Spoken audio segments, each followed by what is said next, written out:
কৃষ্ণ কিশোর বলে, তোমরা রাম নাম করো, আমি বলি মরা মরা। রামের চেয়েও মরা বেশি শক্তিশালী। মরাতেই রত্নাকরের উদ্ধার, মৃতের পুনর্জীবন। তোমাদের কি মন্ত্র জানি না, আমারই মরা মন্ত্র। বিষয় সঙ্গ সহ্য হতো না। রামকৃষ্ণ প্রায়ই আসতো কৃষ্ণকিশোরের কাছে।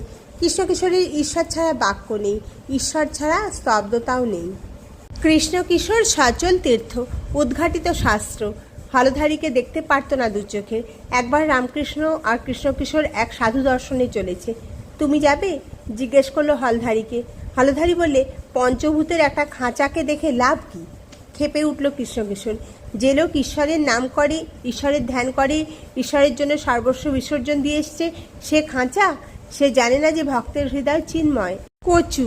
তাহলে অজামিলকে আর দুঃসর তপস্যা করতে হতো না, একবার নারায়ণ উচ্চারণ করেই তড়ে যেত। কিন্তু কিছুতেই মানবে না কৃষ্ণকিশোর। তার ভক্তির তম, মারো কাটো বাঁধো জবরদস্ত ভক্তি। আবার কতবার বলবে? একবার বলেছি, এতেই হয়েছে, এতেই ছিনিয়ে নেব জোর করে। আমি কি ভিখিরি? আমি ডাকাত। দক্ষিণেশ্বরে ফুল তুলতে আসতো, হলধারীর সঙ্গে দেখা হলেই ফিরিয়ে নিত মুখ। অমন ক্ষুদ্র যার বিশ্বাস, যে ছিরিক ছিরিক করে দুধ দেয়, তার সে মুখ দর্শন করবে না।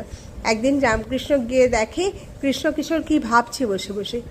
কি হয়েছে, আনবো না কেন? ট্যাক্সওয়ালা আসছিল, বলে টাকা না দিলে ঘটি বাটি বেচে লবে। তাই ভাবছেও? রামকৃষ্ণ হেসে উঠল। লিখ না ঘটি বাটি, চাই কি বেঁধে লয়ে যাক না। কিন্তু তোমাকে তো লয়ে যেতে পারবে না, তুমি তো খগু, তুমি তো আকাশবৎ। ঠিকই তো, আমাকে কে নেয়, আমাকে কে বাঁধে? কিন্তু তুমি যে কথা বললে, তুমি কে? তুমি অক্ষর আনা